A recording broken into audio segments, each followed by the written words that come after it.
Am I the a-hole for not ordering any food so I wouldn't have to split the bill? I, 27M, have been a part of a small friend group, around 8 people total, basically since college. For some background, 2 people from the group, Susan and Greg, are just absolute leeches. Going out for lunch? Expect them to order the most expensive on the menu, then feed you some sob story about their finances and then dumb half the bill on you. Last weekend, Dan, one of the people from the group, told me about a casual dinner. I told him how if Susan or Greg were there I wouldn't be able to come. He tells me that they would be there but I should just put my opinions aside and come just once. This is kind of where I might be in awe. I agreed with him and told him I would be there. I show up and we all get to talking.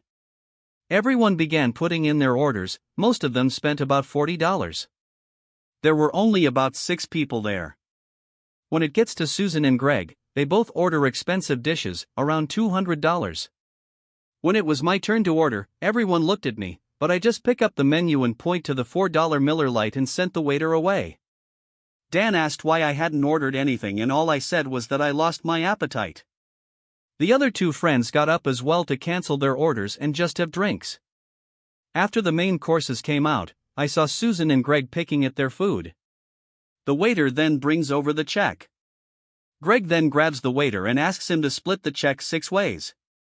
I stand up and correct him saying the check was to be split 3 ways. Greg looks at me confused and asks why since we always split the bill. I reminded him that 3 of us had not eaten any food so we would just be paying for our drinks. So basically at the end of the night, Dan, who probably only ate around $50 worth of food, was stuck with a $146.98 check at the end. Yes, I remember the exact number. I swear I saw his jaw drop when he picked that receipt up. I slid a $10 towards the check, said goodbye everyone, and walked out. The next morning, I found my phone full of texts from Greg and Susan telling me I was in awe for not ordering any food and forcing them to pay more than they had accounted for. I honestly laughed because the steaks alone were more than what they had paid, but to each their own, right? I also got a lot of messages from Dan saying that I could have just not came instead of pulling that stunt and getting him stuck with an outrageous bill. Edit, at this restaurant, the bar is separate so drinks are on a separate bill if that makes sense. And if anyone is concerned about leaving a tip, I live in Australia. Edit 2, hey guys, just wanted to clarify some things. 90% of restaurants where I live they don't do separate checks and might separate the bill for you if you're lucky. BTW. This post is in AUD, so if you want the amounts in USD, you have to convert it. Dan could have easily asked Greg and Susan to transfer him the money if he wanted, but he's always been about helping them through their financial hardship even though they're just using him and keeps dragging me into it. I admit what I did was immature, but I'm tired of being forced to play along. It's his money and if he wants to spend it on them, that's fine, but I'm not paying for them. Also, Dan's a really good friend of mine, albeit blind AF. I was just trying to get him to see what kind of people he was helping. I will admit it was a tad bit petty. Thank you for the gold. Am I the a-hole for threatening to sue both the school and the family of my daughter's bully? I 30M and my husband 33M have a 11-year-old daughter who's been going through severe bullying at school. It's just keep getting worse. It started off with just name calling but has gotten worse over the past few weeks.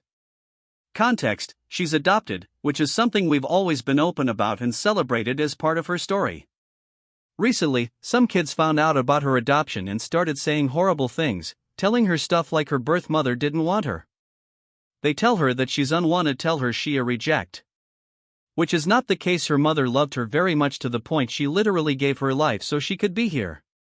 If this wasn't bad enough.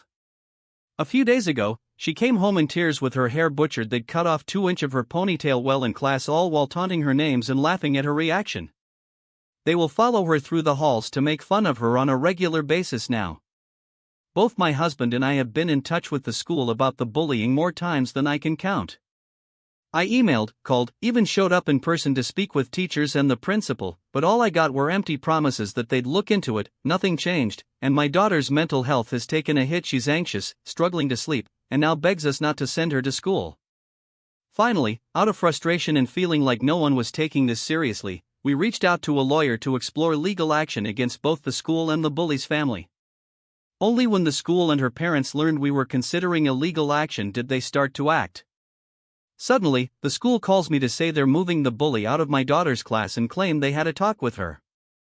The girl's parents reached out too, saying they'd talked to their daughter and promised it would stop. But honestly, I don't believe them.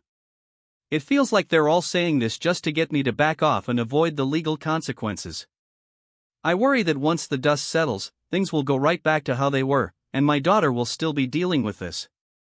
My family thinks I should give the school and parents a chance now that they're finally taking action, but I feel like it's all for show. So, am I the a-hole for moving forward with legal action even though the school and the bully's parents now claim they're handling it? Am I the a-hole for how I reacted when my parents surprised my 16-year-old little sister with a new car for her birthday after she finished her cancer treatment but bought me a $25 gift card and a book for mine, which was just 2 weeks later? My sister was diagnosed with cancer last year. It has been hard on our family and even harder on her. I love my sister and I tried to be there for her as best as I could. I also did everything I could to make things easier for my parents.